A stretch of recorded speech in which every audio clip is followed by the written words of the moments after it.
I'm going to introduce Andy here. Andy is a key part of our chapter steering committee.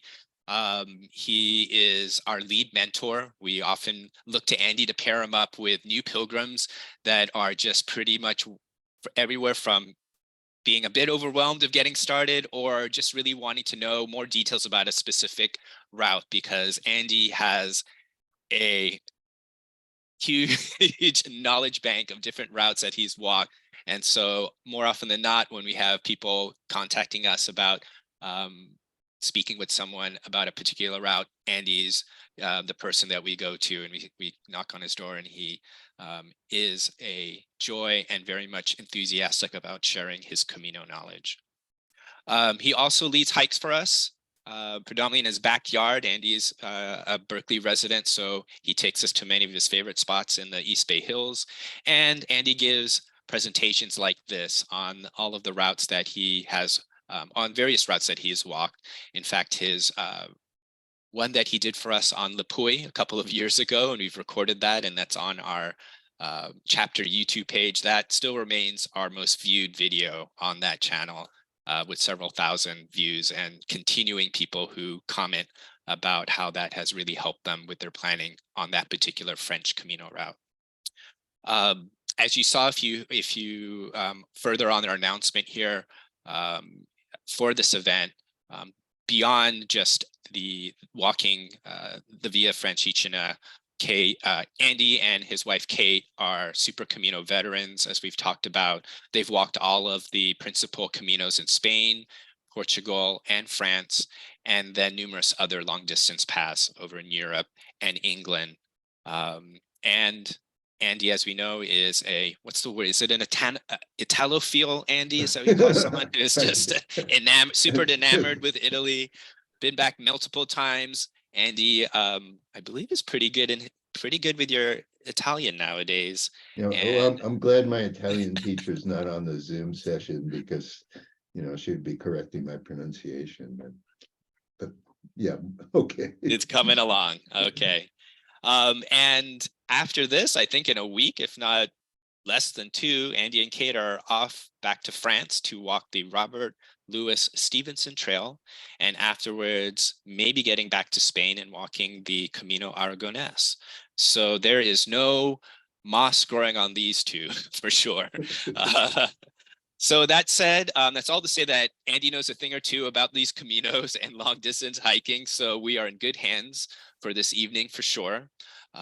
With that said, I'll go ahead and turn it over to the man himself, Andy. Andy, take it away. Okay, wow, thanks, Guy. That was over the top. I don't know. Anyway, much appreciated. Okay, so I got to share my screen here, right? And go to, hopefully that comes up, and then we go to slideshow, and we go to the beginning. Okay. So, thanks, Guy. Thanks, Lori. Thanks for the introduction, and just, of course, being there for all of us all of the time. And, you guys as our chapter coordinators, I'm just in awe of how much work you do to keep us going. And before I get started, I also want to thank Kate, my wife, of course, who walked with me almost always, and has just been really helpful in keeping me organized and putting this presentation together. And I do want a special shout out to three people out there. Two are Larry and Rosemary. They're in Western Australia, in Perth. They're tuned in. We walked in Norte with them, and as I think they noted in the chat, they're about to start out on the Via Francigena themselves in 2 weeks. They're going to walk the first half, which we haven't walked yet, so I'm hoping for updates from them soon. And also to someone I've never met in person, but has kind of become a good virtual friend, Kathy McHugh in Iowa City, Iowa, who is kind of our trail angel when we walked the biggest chunk of the Via Francigena. She was always like 2 weeks ahead of us, giving us great recommendations as we went, and they were much appreciated. So, starting right in, Forza. So forza is what Italian soccer moms and dads yell at their kids in the middle of a tense soccer game. It means go get them, onward. Kind of takes the place of ultrea in Italy.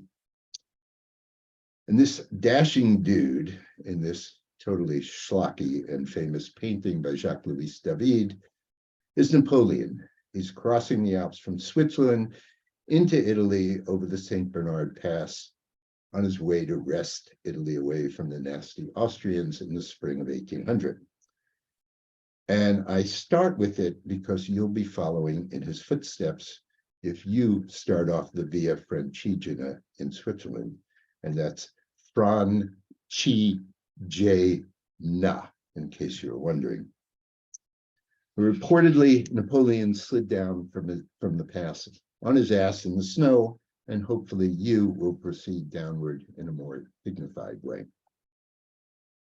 And I also like this painting because it reminds me of how much the Via Francigena is bound up in history. It's the route of pilgrims, of course, and of Napoleon, but it's also the route the Roman legions followed in the other direction on their way to conquer France, Spain, and England. And for us, this was something that really distinguished the Via Francigena. It's a great walk to start with, but we found there was also so much else to savor: the living presence of so much history, the art.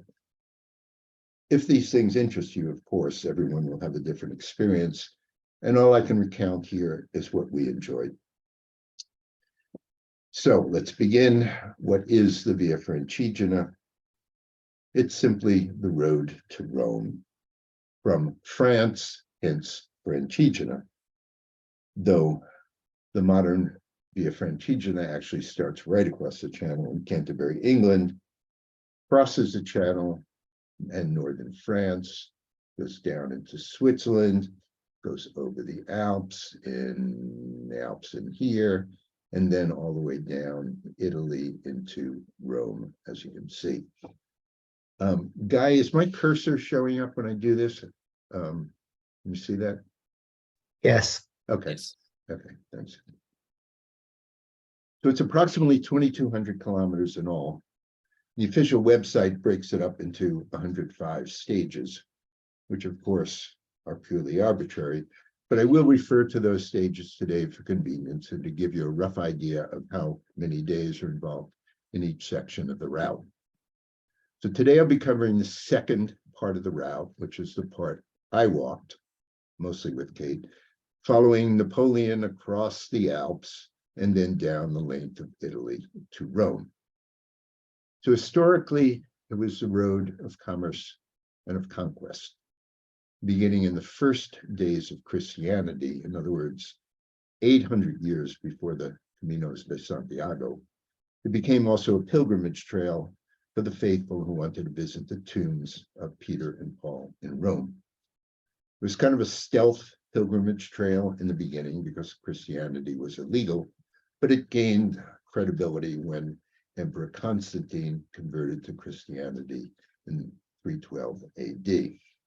Let me advance my slide there. Okay.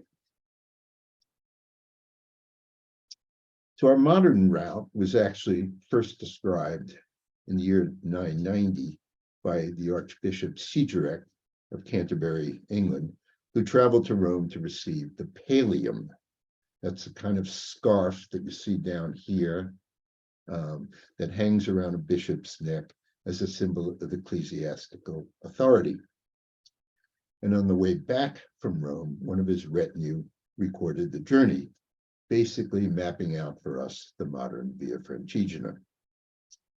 But unlike the Spanish Caminos, the Reformation essentially put an end to the Via Francigena as a pilgrimage trail. And it wasn't until the 1990s when a bunch of Italian tourist boards, in conjunction with hiking groups, got together and recreated some semblance, some approximation of the original Via Francigena as described by Stewart. It was a way not to spur Catholicism and religion, but to spur tourism. So what does this mean?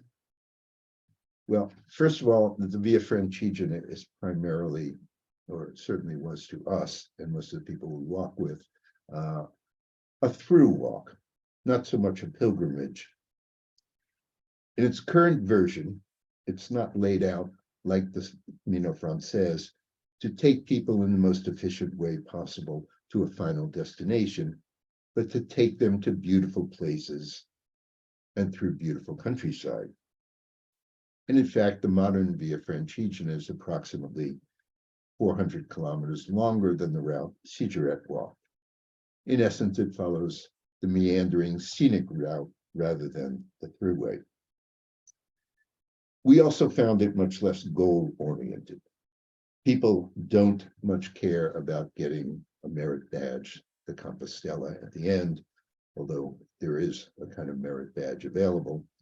And you'll find that the last 100 kilometers into Rome are actually much less busy than virtually any other section.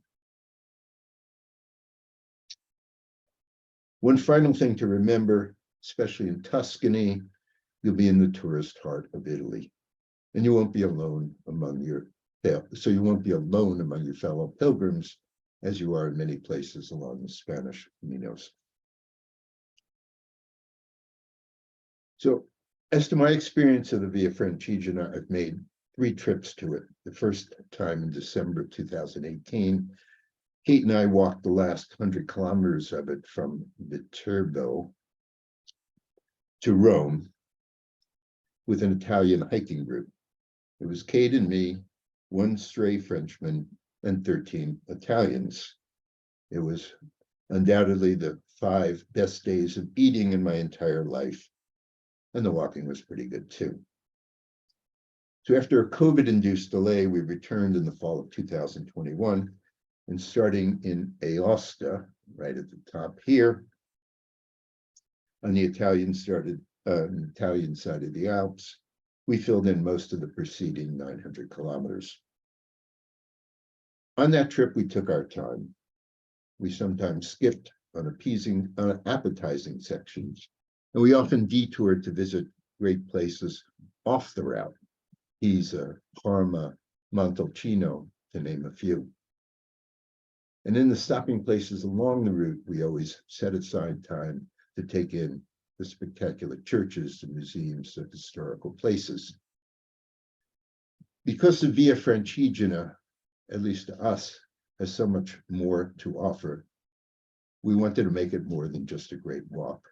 And I think in that respect, we largely succeeded. So after that second trip, I still had the kind of a hankering to see the Alps, which I'd never walked in before. So this past September on my own, I flew to Geneva without Kate, ferried across the eponymous lake, and starting in St. Maurice down here, I walked over the Alps to Aosta, which is actually off the screen, where we had begun our previous trip. I followed in Napoleon's footsteps, and while I did meet with a little bit of snow, I did not have to slide down from the pass on my ass, as he reportedly did. And though I did the Via Francigena ass backwards, to continue the metaphor, today I'll proceed in order. I'll cover the various sections, then I'll talk about logistics a bit and leave time for questions. You should also have the little resources logistical guide I put together. It was a link in the confirmation you got. So that will have more how-to details than I'll cover today, which I'll just skim past them. And I think Guy can also put a link to that in the chat, if that's easy for him to do. Okay, here's the first section, the Alps. This slide kind of sums up Switzerland. First of all, you really will feel like singing "The Hills Are Alive" with the sound of music. Even I did, and I'm tone deaf. If you're somewhat trepidatious about going off into the Alps, don't worry about it. It's not a wilderness experience. Even in the remotest places, you're always within a few hundred yards of a road and or a farmhouse. And your cell phone will work absolutely everywhere, should you need help, or you just want to call your spouse, as I sometimes did. There are also villages with hotels every few miles, plus frequent trains and buses connecting virtually every inch of it. It's Switzerland, it's civilized. It is expensive, though, not by US standards, but certainly compared to Spain. A bed in the hostel at the pass on top, for example, cost me 44 euros. So here's a ferry I took across the lake. You can see the lake and the looming Alps in the distance. And you can, many people, of course, just follow the Via Francigena along the lake and don't ferry across it. The path is running right along, right along the lakeside. You can see in the background. St. Maurice, where I started from, that's the converted monastery where I stayed. Downtown, kind of cute, train station. And here's where your inner Julie Andrews will come out.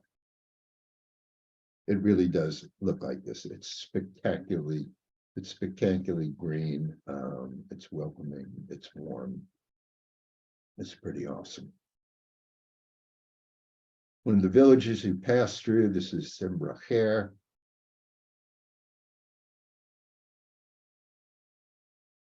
And this is so you'll still feel at home even when you're in the Swiss Alps.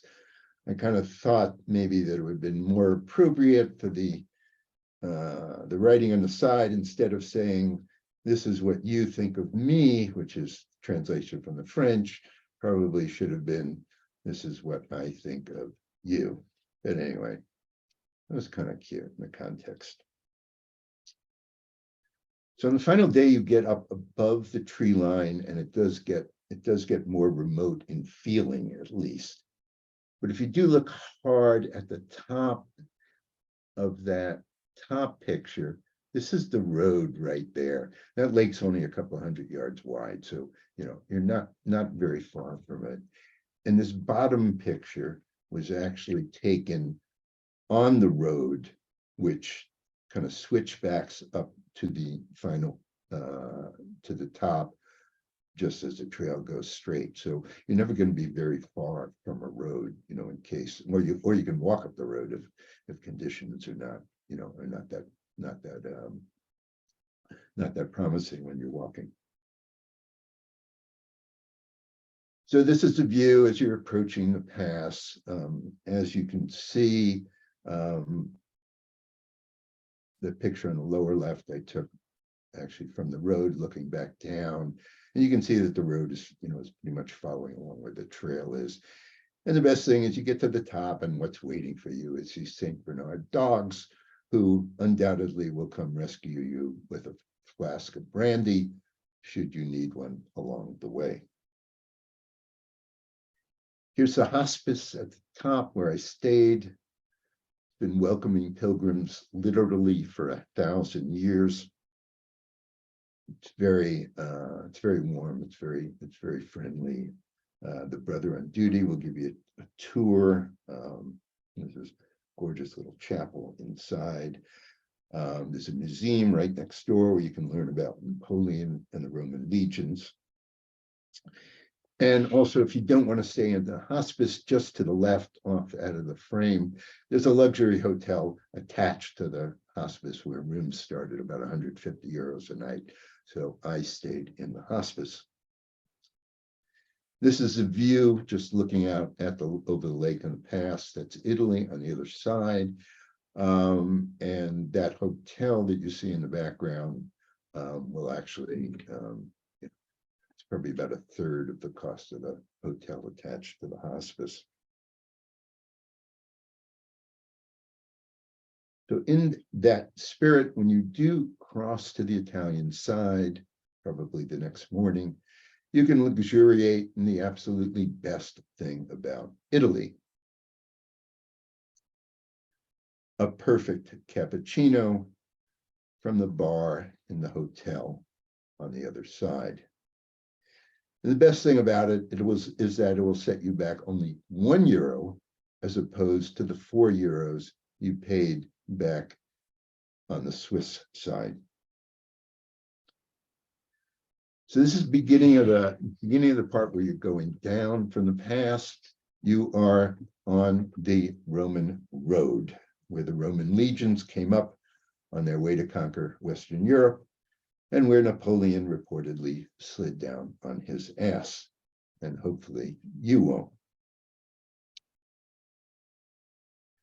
A couple of scenes from what it's like going down. Maybe my favorite day in the entire Via Francigena, in large part, of course, because it was downhill all the way, and also because it was great to be back in Italy, where I spent so much time in the last 15 years.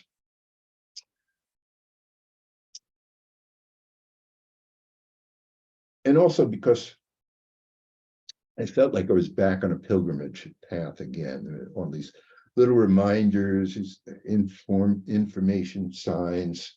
And, even though it's essentially a recreated pilgrimage trail, I still felt like I was on a pilgrimage trail. I was heading somewhere. It was a part of history. And I didn't really have that sense so much back in Switzerland. So, I felt like it was really welcoming for me to be back in Italy. So after 2 short or 1 long day descending from the pass, you reach Aosta, which is the first important town on the Italian side of the Alps. It's steeped in history, with a wonderful Roman amphitheater you see in the background and some terrific museums to explore. And for the next 6 days or so, you'll be in the Aosta Valley, with the Alps looming above you on either side.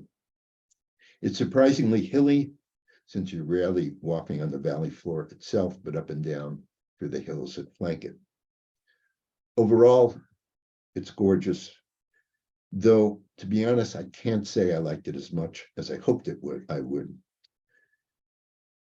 The one discordant element is that there's a noisy freeway running right down the middle of the valley. And other than Aosta itself, the towns are less interesting than what lies ahead, mostly modern towns that cater largely to the winter skiers. Here's some pictures. So the walking itself is it's quite lovely, but I didn't want to throttle the guy who laid out that freeway on the bottom of the valley floor. You can't really see it in this picture, but it's there. And I imagine it was a guy who laid it out because a woman wouldn't be quite so stupid. Shot of Aosta on top. That's the Roman bridge at Varese, and that's a town. I think it's Neuss, but it's fine. There's lots of services. There's hotels. There's a hostel. There's plenty of places to eat, but it's in and of itself. It's many of the towns weren't that interesting in that section. So here you get another section of the Roman road, and this medieval castle that stands at the head of the valley, protecting the inhabitants from invasion, with a museum inside featuring medieval armaments. So we spent much of an afternoon in there. So after the Aosta Valley is the Po Valley, and it's a hell of a contrast. In the Aosta Valley, you've got the flanking Alps. In the Po Valley, you've got the flanking rice paddies. Many people compare the Po Valley to the Meseta and the Camino Frances, but to me, that was a little bit unfair to the Meseta. And to me, the best comparison was really maybe Fresno to Bakersfield. And if you're not committed to EFI, that's every effing inch, if you don't know the jargon, the Po Valley is the part you're most likely to skip.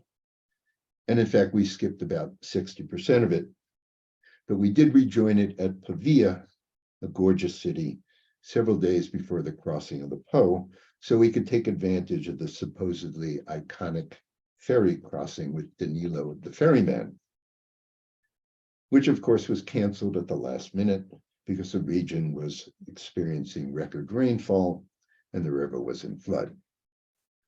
So we made limoncello out of lemonade and we followed the Po's banks, and that was actually rather pleasant, except for the pelting rain, of course. So here's some pictures. I think the one on the top left, absent the sign, of course, is probably most representative. The other two are shots I took on that day walking along by the Po, and it's kind of misty and rainy, and you know, kind of more special than just walking through the fields of rice. And Kate posed there in the picture that says, people don't make voyages, it's voyages or journeys that make people. And I don't know, just cute signs like that all the way through. So the really best thing about the Po Valley is that there are some quite spectacular cities that we enjoyed a lot. And they're off the tourist track, so you won't, it won't be like going to Florence or Venice where you're sharing the city with just like hordes and hordes of other tourists like ourselves, after all. The pictures on the left are the interior of the Fidenza Cathedral, and then one of the supports. Top right is the town hall in Piacenza, and the bottom right is the wonderful university city of Pavia, where we actually took a day off, and it's a really lively town. A little like Berkeley, but much better looking, and of course a glass of wine will set you back only €1 or €2. If the Po Valley isn't exactly the most scenic walking you've ever done, it does set you up for the Apennines, and they don't disappoint. Not as big as the Alps, perhaps, but this is a part of the Via Francigena, which is probably the best pure walking and the most serene. Virtually all real trail.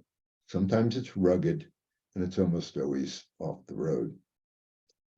The books say 4 stages from Fidenza to Pontremoli, but I think whoever decided that was kind of smoking something weird, because one of those stages involves more than a mile of climbing.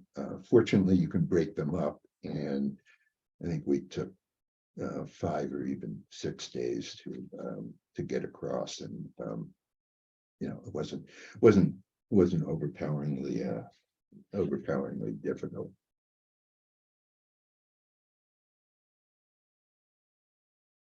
The pictures of the landscape, these are mountains, picture of the trail. Kate in the bottom left was with our friend Vincent. He was, we met Vincent on our first trip on the Via Francigena with the Italian hiking group. He was the other lone foreigner, and we walked with him and a woman that became more or less his girlfriend several times subsequently. And Vincent joined us in Parma, to which we had detoured, and he walked with us for about a week and a half through the Apennines and continuing in the next section. So that was really special for us. A couple of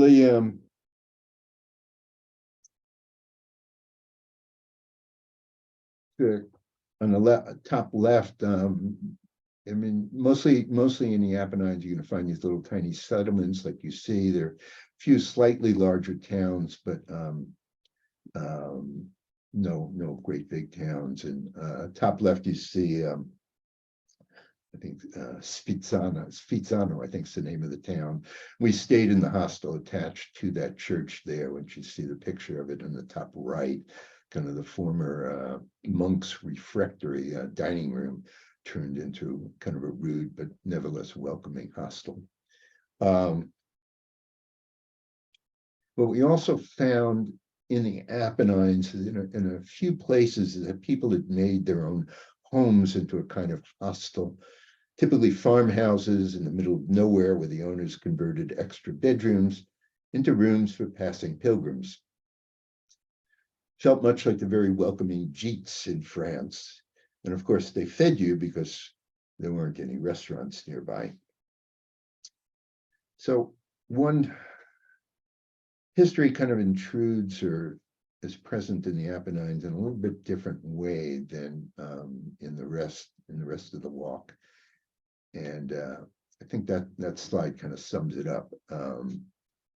Had a lot of very brutal fighting in the Apennines in the spring of 1945, and this is, a grave marker for four young boys who were killed in the spring of 1945. And the inscription says, "War is the horror of humanity that transforms even the games of children into death." It's a little bit sobering, especially when you remember that 78 years later, the war is still going on in Europe. But we move on into a kind of transition zone. We're out of the mountains, but not yet in the heart of Tuscany. We're going back and forth, kind of along the border between the two regions of Liguria and Tuscany. It's part of the walk that I didn't expect to enjoy, but in contrast to the Aosta Valley, I actually enjoyed it more than I expected. The walking is pretty various. You spend some time back up in the mountains again, where there are wonderful castles and fortresses. You have a view often of the Ligurian Sea off to your right. Much of it is along the valley floor. You also pass through Carrara, which is the marble capital of the world, and you get to see big chunks of marble cut up right in front of you. And best of all, like back in the Po Valley, are these gems of towns, Sarzana, Aula, Pietrasanta, to name just a few, that even I had never heard of. And they're even further off the tourist map than the cities in the Po Valley. Some pictures of the walking. That's one of the top right is one of the marble factories, and that mountain there is actually 100% marble. There are some ugly sections, and I deliberately took a picture of an ugly section. And since we personally weren't committed to EFI on, I think at least two occasions, we just got on the local train that runs through there and skipped over 5 or 10 kilometers of sections like this. And you're actually walking most of the time a few kilometers inland, but one afternoon while Kate and Vincent were off exploring some castle, I just got on a local bus and spent the afternoon sunbathing at the beach. And that was kind of a nice change of pace. At this great tacky restaurant that reminded me of home, I took a picture of it. Seen upper right of some of the walking, you can see that where you have the sea in the background.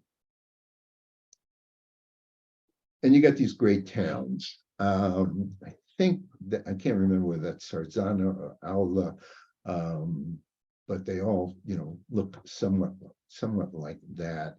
There's a monastery we stayed in that had a hostel, and there's a view from our room in the monastery. And top right is this fun museum we stumbled on. It's a sculptor named Pier Luigi Gherardi, whom I had never heard of, but did these wonderful kind of whimsical sculptures of the bourgeoisie. So it was a fun afternoon. And finally, we come to the heart of the route, La Bella Toscana. I suspect that most of you, if you walk only part of the Via Francigena, will center your walk in Tuscany, probably starting in Lucca. And I don't think it will disappoint you. The food, the wine, the countryside, and one pristine medieval town after another. It isn't easy walking, though.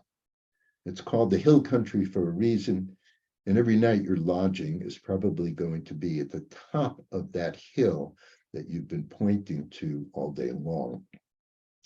And you're also in the heart of the tourist part of Italy, and you'll be sharing these towns, though not you walking so much, with a lot of regular tourists. So it's definitely not like Spain in that respect. This is some scenes of Lucca, maybe one of my favorite cities in Italy. I've been there 3 times now. There are 2 or 3 spectacular cathedrals, like you see on the upper left. A picture of the main piazza. And like Lugo on the Camino Primitivo, it's encircled by the ancient Roman walls. It's about 2.5 miles, so you can just take a stroll along them, and that's fun. And then at the bottom right is a picture of the Roman aqueduct that leads out of town. And I mentioned this because the stretch between Lucca and Alto Pascio, which is the next stage town, is maybe the ugliest stretch on the entire Via Francigena. It's 20 kilometers along a busy road, but a new alternative has been developed that starts out along this aqueduct for 4 miles. Then it climbs up into the hills. It's extremely tranquil. It's only a few kilometers longer than the standard route, and it's very pleasant. You won't find it in the guidebooks yet. There's talk about it on the Camino on the Via Francigena Facebook page. And if anybody wants more information about it, I'll be happy to share with you details about it. So this is essentially the heart of Tuscany. The pictures are taken from the area between Lucca and Siena, which is roughly a week's walking, and kind of the first part of central Tuscany. You can see there's not a lot of shade. It's pretty open. You can see the towns on the top of the hill. Vineyards, obviously. The shot of Kate there crossing the stream is a little bit anomalous, and it's actually in a little, it's actually taken in a city park, so it's not exactly in the middle of nowhere. It's more like being in a Golden Gate Park than than off in the wilderness. But it does give you, on that particular day, it does give you a nice alternative to a stretch of walking several kilometers along the road.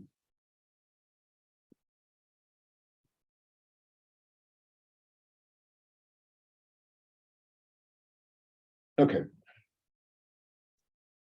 So this is the walking after Siena. So you've got another 4 or 5 days in Tuscany until you get to the last and final region of Lazio. And what you can see is that it's even more open than it was before.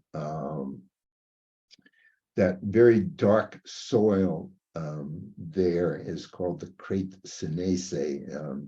It's thick, heavy soil. It's, the countryside is very much exposed. There's still, of course, the vineyards. In some ways, I liked it even more than the first, more famous half, because it did feel a little less tame and cultivated. And once you get in Tuscany and all the way along is these these cool signs that you see along the way. Only my golden retriever understands me. My golden retriever is stretched out quietly to my right here, and we have quite an affinity. The one on the right, it's actually a boar sculpture rather, made out of twigs, but it hits you when you round the corner. And it took me about 3 seconds before I realized that I wasn't being confronted by a real boar. Anyway. A couple of the towns that you've passed through in Tuscany, I mean, they are just gems. This is San Gimignano on the top left. It's a town of medieval towers, and I took that picture from the top of one of them. Top right is a spa town called Bagno Vignoni. Bottom left is a cathedral in Siena. Siena is just a wonderful city with lots of things to explore. It's definitely worth a day off or even 2 or 3. The bottom shot is this little tiny medieval town of Radicofani. It's the last town you hit in Tuscany. It was a very welcoming place to us on a day of just pouring rain. And of course, what you get in Tuscany is its most famous product, the vino, the wine. One great thing about being in Tuscany was that we met up with Marula and Steve, whom all of you in our local NorCal chapter will know, and we walked with them for between Lucca and Siena for about a week. And as we got near Siena, we saw this castle in the background for sale. So we decided to buy it as a rest home for aging NorCal pilgrims, and that's a work in progress. So one thing I've been talking a lot about is exteriors, of course, is the landscape and the outside of churches, but just one thing I want to emphasize is really all the things that await you inside.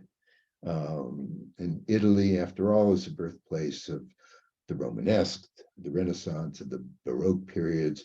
And you get this, spectacular art, both in the churches and in the museums. So I really urge you to go inside the churches, the palaces, museums, and you won't be disappointed. And finally, we come to Lazio, which is the last of the regions you pass through on your way to Rome. And like the section right before the heart of Tuscany, this is a section that I liked a lot more than I anticipated. First of all, it's really green, which makes for a nice contrast with Tuscany.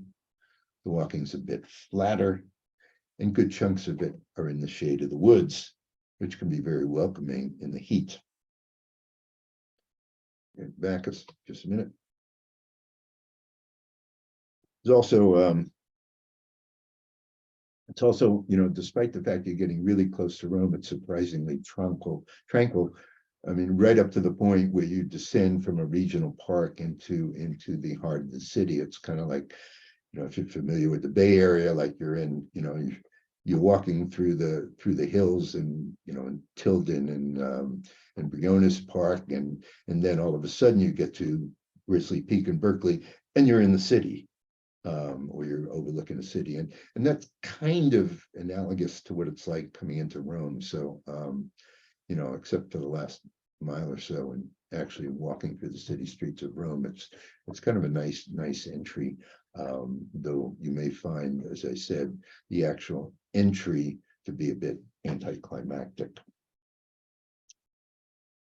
There's also some great towns, again, Bolsena, Sutri, Viterbo among them.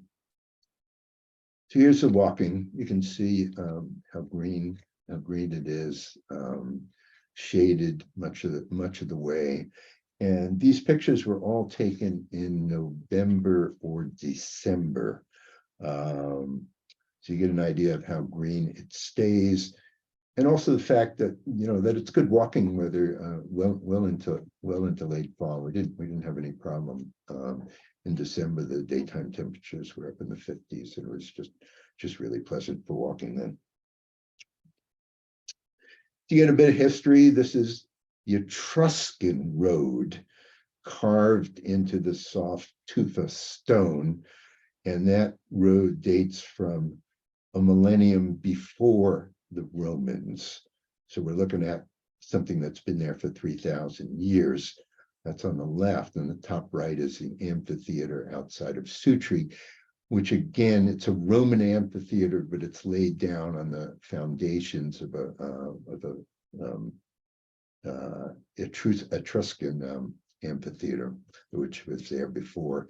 And on the bottom right, you get another shot of the Roman road, which is still in use as an actual road today and seem to be in much better shape than some of the roads here in Berkeley.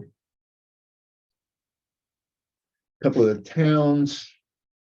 That's Viterbo, the 12th century home of popes on the top left.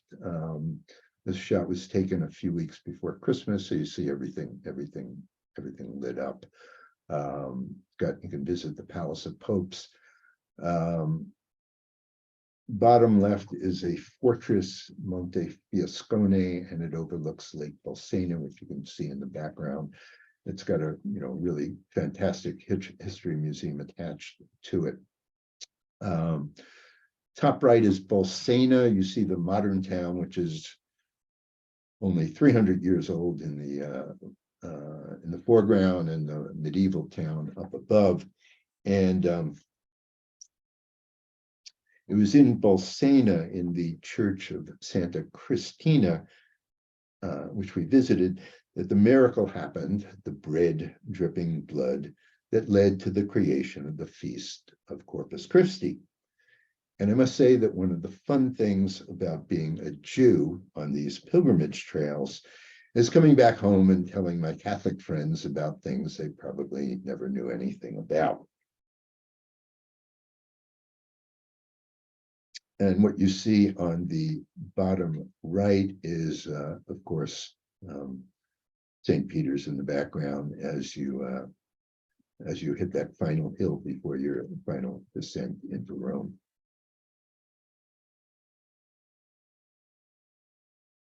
So this is St. Peter's Square as we hit it on December 10th, 2018.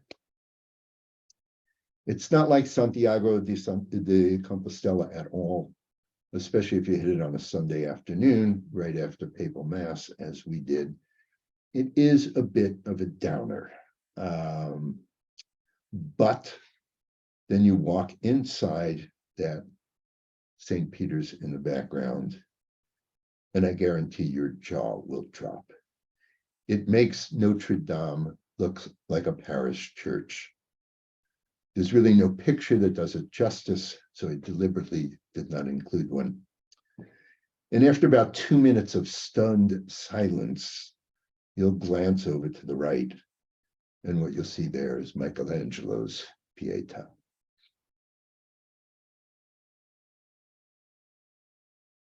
Welcome to Rome.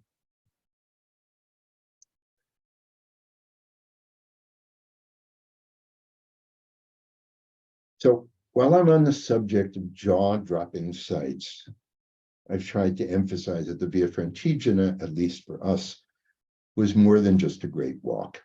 It was the history, the art, the places. And I hate it when people say, you should do this, or you should do that. So right now, I'm just going to make some strong suggestions. And the main one would be to give yourself the time to explore not only the places you'll pass through, but some of the places right nearby, which are literally only a BART ride away. For example, you can go see this guy on the left, fully naked, despite all the efforts of the good citizens of Tallahassee to cover him up. And this guy is exactly a $6, 40-minute train ride from the Via Francigena, which is precisely the distance and cost of our guys, that is Guy Joaquin's, daily commute on BART from Walnut Creek to downtown San Francisco. Also, only a BART ride away is this little gem in the Piazza del Duomo in Milan. And finally, I seriously doubt that St. Peter will bar me or you from entry to heaven because we decided to skip the stage from Camaiore to Lucca, and we went to Pisa instead that day. And there's Kate at the bottom of the famous Leaning Tower. So with that, I'll transition over to maybe 10 minutes of logistics, and then we'll have some time for questions. The one great advantage of the Via Francigena over most of the Spanish Caminos is that the Via Francigena, both in Switzerland and in Italy, follows the axis of transportation. So it's really easy to get from one point to another, either, if you want to skip a section, as we sometimes did, or you're just trying to get to your starting point.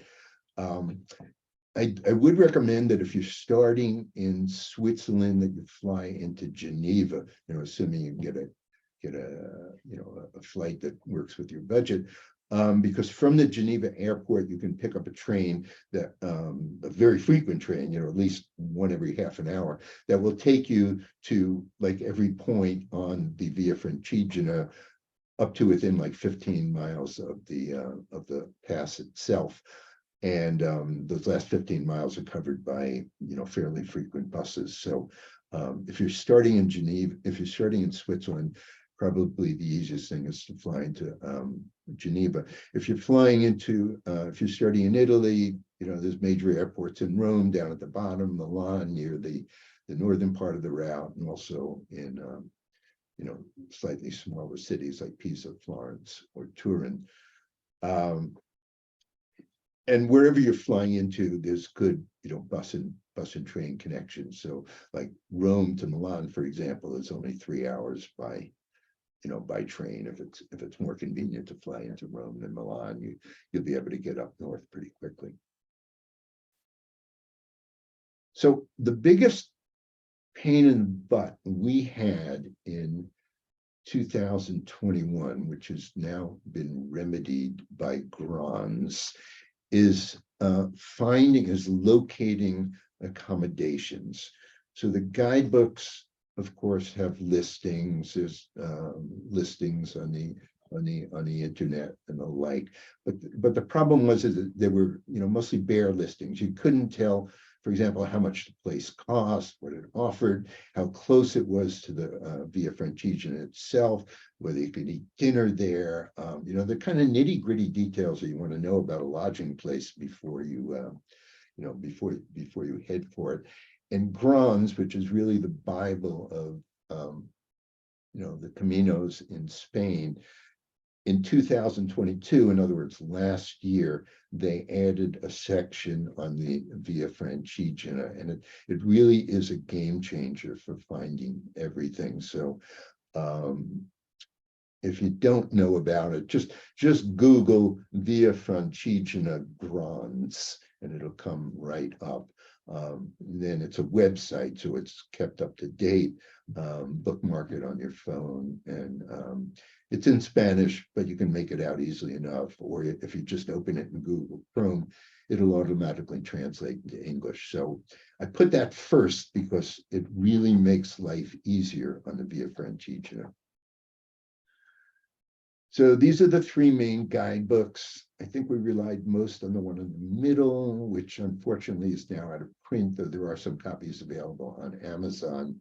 I've looked at Sandy Brown's book, I think more in preparing this presentation than when I was actually on the Via Francigena, and it's quite good. So, I would suggest that maybe above the Lightfoot Guide, which is kind of doesn't have a lot of good general information to it. And you can get Sandy Brown's book, as an ebook too. So volume 2 will cover the stretch from Lausanne, in other words, from Switzerland down to Lucca. Volume 3 will cover Lucca, in other words, the start of Tuscany, down to Rome. So beyond the books, there is an official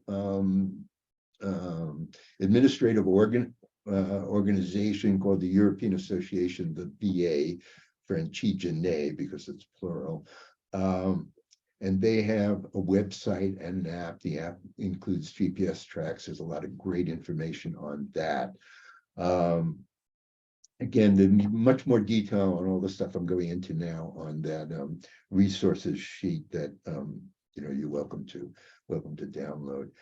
The Confraternity of Pilgrims to Rome is based in London. It's a nonprofit group. They're really, really, really helpful. They have a website, and they also have a great Facebook page, which is monitored by Sandy Brown and Paul Chin, and is just full of helpful information. There's also a subsection on the Camino Forum devoted to the Via Francigena, and for mapping, I really recommend mappy.cz for navigation. It's a free app. There's nothing extra to download. You'll find the Via Francigena right on it, along with every hiking trail in the universe. So it kind of makes getting around really easy. And there is, of course, the GPS tracks on the official app, and those are fine too. So accommodations, the main thing that differs Italy from Spain is you do need to reserve, because these places need to know, basically they need to know that you're arriving. They're not necessarily going to be open. There are hostels. They're certainly not as many as in Spain, but you'll probably find one every section. We stayed in a total mix of places, hostels, hotels, monasteries, on and on and on. I single out monasteries, convents, seminaries. The religious organizations will often turn a part of their facility into a kind of hotel for everybody, and they're very welcoming. They're less expensive than regular hotels. They're always in spectacular settings, very welcoming. I mean, obviously, if you want to take part in any kind of religious ceremony, you can do that, but they don't lay that on you in any way. And so we kind of sought them out when they were available. Otherwise, yeah. So hostels. There are donativos, but they pretty much tell you you got to donate a certain amount of money, and 20 euros a bed is kind of the going rate. Everything's a lot higher in Switzerland. As I mentioned, I paid 44 euros to stay in the hostel at the pass, and that was kind of typical. Just a couple of scenes from places we stayed. Tacky modern hotel. The nuns serving cappuccino at a convent, an apartment, and a couple of shots in a hostel. Vincent and I making breakfast. Baggage transport, if you want it.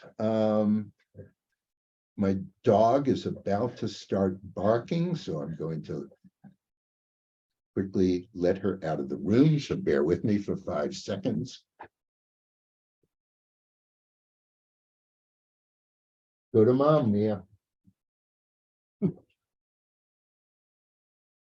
Okay, yes. Okay, so baggage transport. If you need it, well, we didn't use it.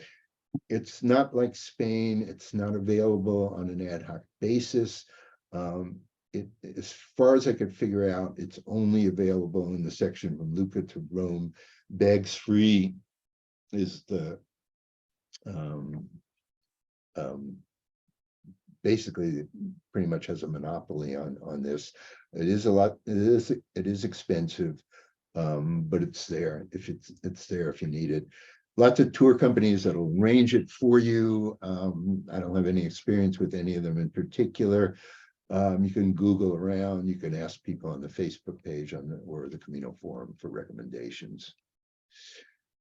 There is a credential. You can order it from the European Association Via Francigena, their website. You can also, the APOC credential works fine too. You can get it from the American Pilgrims on the Camino. They're not very rigid about, having credentials. The hostels will ask for them, but I can't imagine they would turn you away if you don't have one with you, because they're just, it's a different vibe than in Spain. At the end, you can get a testimonium. If you've walked the last 100 kilometers, you don't have to, have stamps for every, 2 stamps for every section. It's kind of like you walk into the office in St. Peter's Square, they glance at your passport, your credential, and they give you the so-called testimonium. A couple of shorter stints. I'll just list them here. I don't know what's in the range of possible. Those are obviously estimates of how much time it'll take you. I mean, we did it really leisurely. When we did our second long walk, we logged exactly 700 kilometers in the course of 45 days. So it was really a very leisurely, I think 42 days. So it was a really leisurely stroll for us. Okay, one final note, weather. It's brutally hot in July and August. It's worse than northern Spain by a long shot. Maybe not as, more in the order of the Via de la Plata, which I actually haven't walked in southern Spain. But if you can avoid July and August, and even most of June and most of September, you're going to be a lot more comfortable walking. The one kicker is, the Alps obviously are best walked in the summer. I got snowed in on another walk in the Alps in eastern Italy on September 8th, and we had to turn back. So you kind of, so if you're going to start in Switzerland, you kind of want to push that as much as you can into September. I got lucky. I crossed the pass on September 20th. It was cold, but it was, pleasant enough weather for walking. And of course, if you push it a little bit later, then the walking will be more pleasant when you descend from the Alps in Switzerland. So that is it for the presentation part. We've got about 20 minutes for questions if you have them. That's me. That's my email address. That's my much younger wife, Kate. And fire away. Okay, all right. Thank you so much, Andy. I'm sure there are people that are concurrently looking on Google Flights and booking their plane ride over as we speak. We'll go over some chat questions first, and Lori and I will kind of tag team on these and pick them. There are a few that I see in the chat, and then we'll go back into our little gallery mode and take any audible questions that you might have. I'll put some, I'll just keep showing photos, just as I'm answering questions, just without any commentary here, and just every minute or two click through. All right. Okay. Well, the first one that we have up here, I'll take it, is I think you answered it on the way. There was a question of when you walked or what month, and you had mentioned it was in November, December. Andy, was that correct? Yeah, we went to the first walk when we just did the very last section. I think it was December 5th through 10th. It was just 5 days of walking. And then when we went back, we started, I think our first day with walking was like September 27th. And we got to the end. We didn't go all the way into Rome the second time because we repeated a couple of the sections, but not all the way into Rome. So I think it was like through November 9th was our last day of walking. And then when I walked the Swiss Alps by myself. I think I started around the 16th and got down of September, that is, and got down to Aosta on the 22nd or the 23rd, something like that. Okay. All right. And could you even give a guesstimate of how many miles a day on average you might have had on your trips out? Yeah, as I said, so on our second, the long walk, when we covered, Kate was clocking it, it was 700 kilometers on the nose. And I think it was like exactly 6 weeks, like 42 days. There were a couple of like non-walking days thrown in there, but when you do the arithmetic, it was like between 15 and 20 kilometers a day. When we'd walked the Francaise, we were averaging like 23. We did the almost 800 kilometers in 34 days. So we definitely slowed down. Part of that, of course, was age, but we were just doing it more leisurely because we just wanted to see things. Okay. Lisa Hetler-Smith is starting in Lucca in a couple of weeks, and they have 2 weeks walking toward Rome. I'm not sure how far they will get, but she wants to know how do you get the details of the alternative route? Oh, just Lisa, just shoot me an email. It's Cohnandy2, COHNANDY 2, number 2 @gmail.com. And I actually did a post on the Camino forum, which is like, totally detailed with GPS tracks and everything. So I can just forward that to you, and it should give you everything you need to know. And it's actually Sandy Brown who first described the route. I made a couple of modifications to get it even further off the road, and but I'll give you all that information.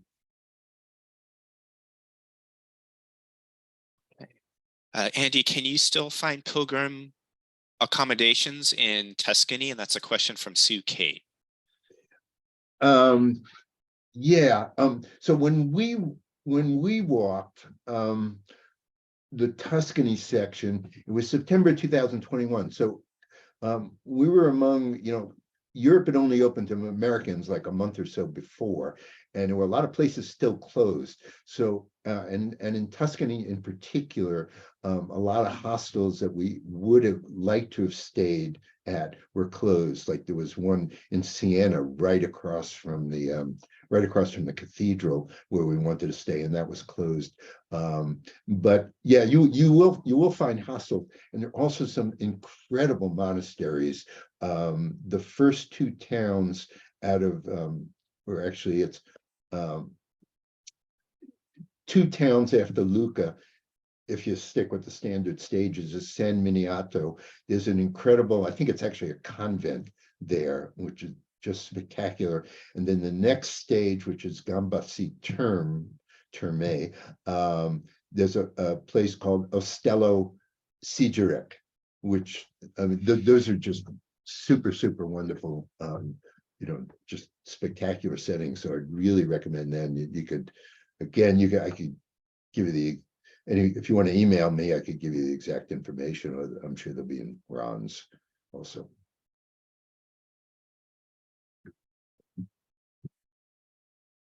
And if I didn't answer it completely, there are hostels, that now should be open pretty much all the way across Tuscany. I can't guarantee that it'll be a hostel in every single stage, but they're common enough.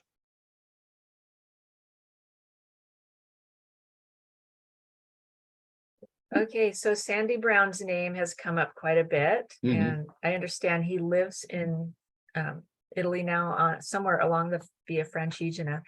But he is giving an online talk on the Via Francigena this Saturday, and Guy put the Eventbrite link to sign up for that in our chat. Okay, good. What's the next question? Let's see. We got a question on the credenziale. Yeah. Any other thoughts on ordering it? And I know you had mentioned you can just use the one that American Pilgrims issues, so that can be. But any other specifics of ahead of time or en route? Yeah, and then Yeah. I'll add on to that. And the testimonium, where do you pick that up at the end? Yeah. Okay, so the credentiale, as I said, you can use the APAC credential. If you go to the website for the Association of Via Francigena, you can, just mail order one. I think it'll cost you $10 or something, and they'll, mail it to you. Obviously, it's being mailed from Italy, so don't ask for it the day before. And also on that website, in the official website, they give you a list of all the places where you can buy, where you can pick up the credential on route. I mean, personally, I prefer to have mine in advance, so I don't have to, worry about, the particular store where they sell them being closed at the time I arrive to buy it. So that's, what I suggest there. And the testimonium, what was? Oh, I'm sorry. Yeah. So so the place where you get the testimonium, I read, I think Sandy Brown himself posted on the Facebook page that it's actually been moved. It's in St. Peter's Square, but it's in a different place from where we got it. The exact location, again, you'll find it on the official website. They'll tell you where it is. But you can just arrive there and just ask a Swiss guard, and they know where it is. It's not like it's hard to find or anything. St. Peter's Square is huge, but the locals will know where it is, so no worries about that. And how many days ahead do you need to reserve a stay in Tuscany for the night?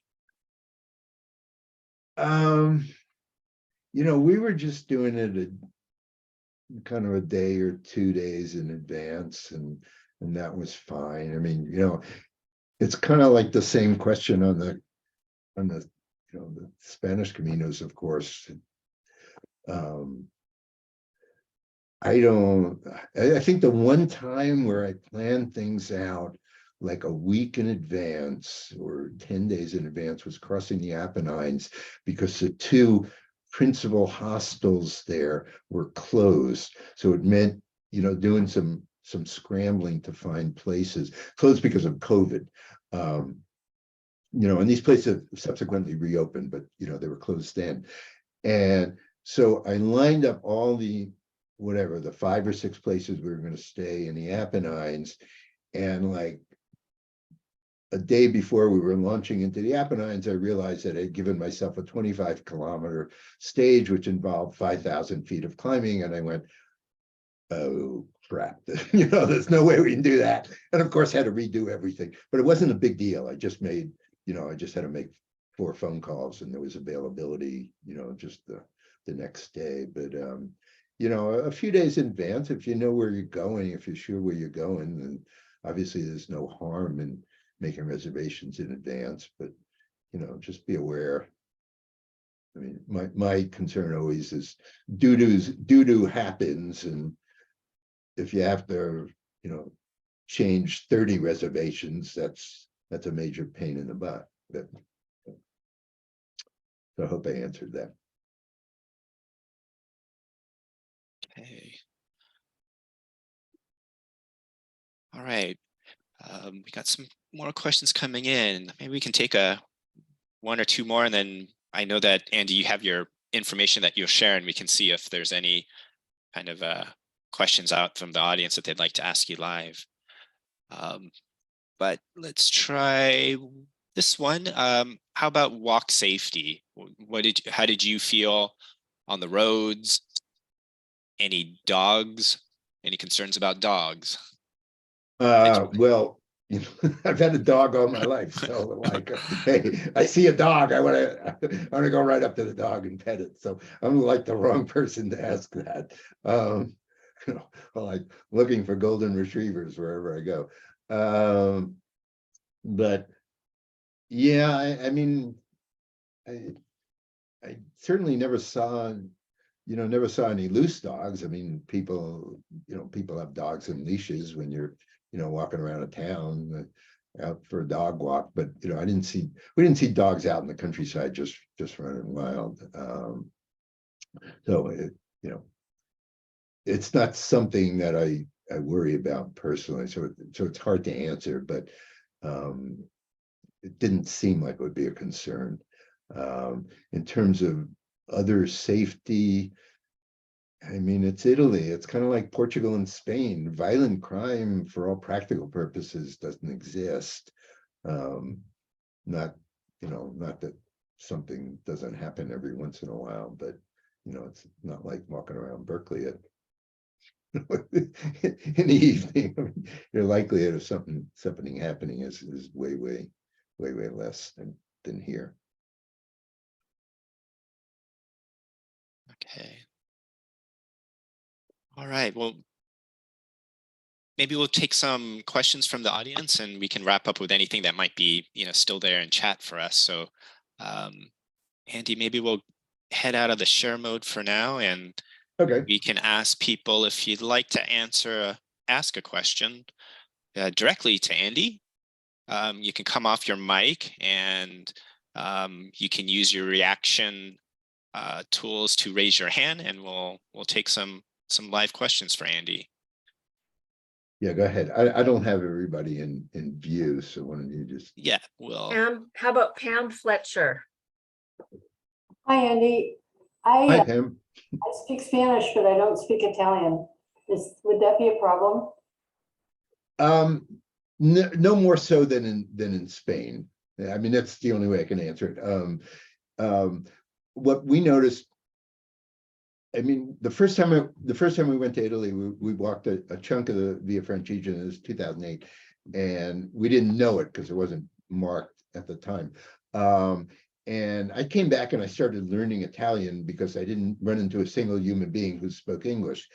And that's like really changed in the last 15 years. And we really noticed it this past fall, because after I did my walk in Switzerland, Kate and I walked this other trail called the Via degli Dei between Bologna and Florence. And virtually all the, there's kind of a dividing line, because virtually everybody under 40 is going to have studied a fair amount of English in school. The older people, it's more problematic, but I think that same thing is true in Spain. So it's you can manage it, and you got Google Translate, and when people use WhatsApp, of course, like in Spain, to communicate.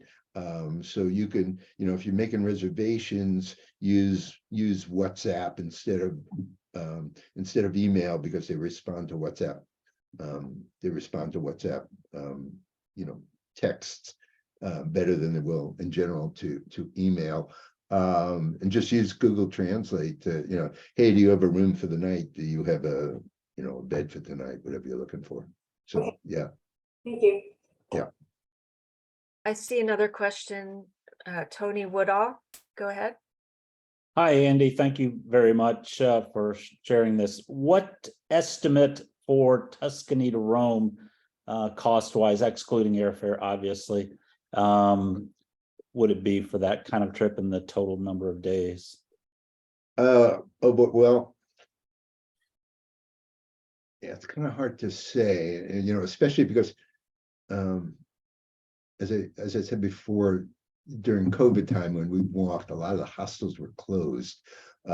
So I think if you're staying in a hostel, and most of the stages will have a hostel, you're looking at around 20 euros a night for a bed. So figure a few euros for breakfast, a few euros for lunch. You take out some food from a market or something, and then I mean, you can get. I just had pizza, some upscale pizzeria in Berkeley, right? And my wife and I, we had one small personal pizza and a salad. I had a beer. She didn't drink anything, and it was $60. And so in in Italy, you know, you can go into a pizzeria and your basic, you know, personal pizza, whatever it is, 12 inches in diameter, will set you back about €7. And then, you know, you can have a glass of wine for €2 or €3. So, you know, you can get a bowl of pasta for 10, 15 euros. I mean, easily. You know, obviously it depends on what you want to eat. But you can be really frugal. The hostels that we stayed in, I'm trying to remember. Most of them had cooking facilities, so you could, you know, you could pick up stuff and cook for yourself. So you can do it frugally, but there aren't any €10, you know, pilgrims meals, and there are no €10 hostels, at least that we found. And if you've got to stay in something a little bit more upscale, you know, then you're probably looking at, you know, €50 or so, and upward, of course, a night. So, I mean, that's the best, you know, best kind of estimate I could give you. Okay, thank you. Yeah. Hey, well, it looks like we might have time for one more question. So if you'd like to ask Andy a question, please raise your hand and we'll pass the mic over to you.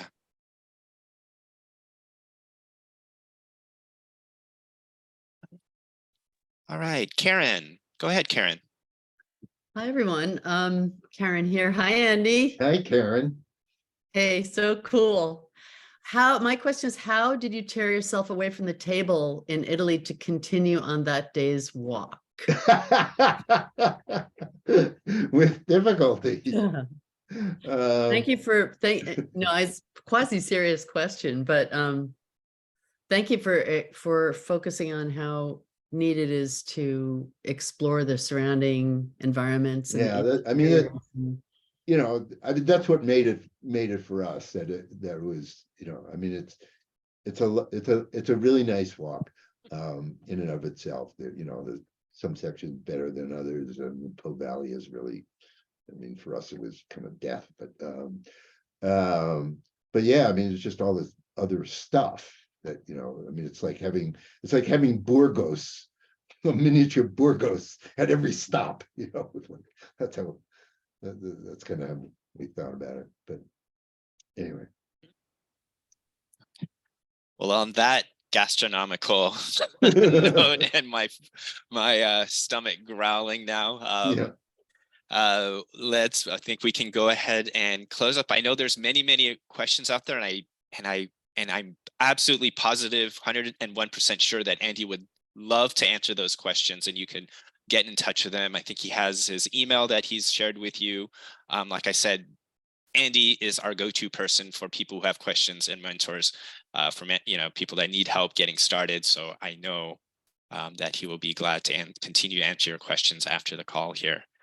But with that said, I wanted to thank Andy. If we can give him a round of applause, you can use your reaction applause icon there, for taking the time to entertain us and inform us, as he always does in his Andy style that we super love. And maybe just a parting words or final words here. If you are looking to kind of keep connected with us, Lori put in our chat our link to our Facebook page. Our chapter page is also in chat there. You can also download the chat. So if you need to refer to it and pick up those links, that option should be available to you. And we look forward to continuing to see you either online in presentations or in some of our face-to-face hikes and presentations throughout the year. Like I said, we are a super active group, and we look forward to seeing you in person as well. Andy, and Lori, anything? Please jump in if there's anything you wanted to add before we close up this fine evening. No, thank you to everybody for. Thank you, Andy. listening. Great job once again. Thanks. All right. Have a great evening.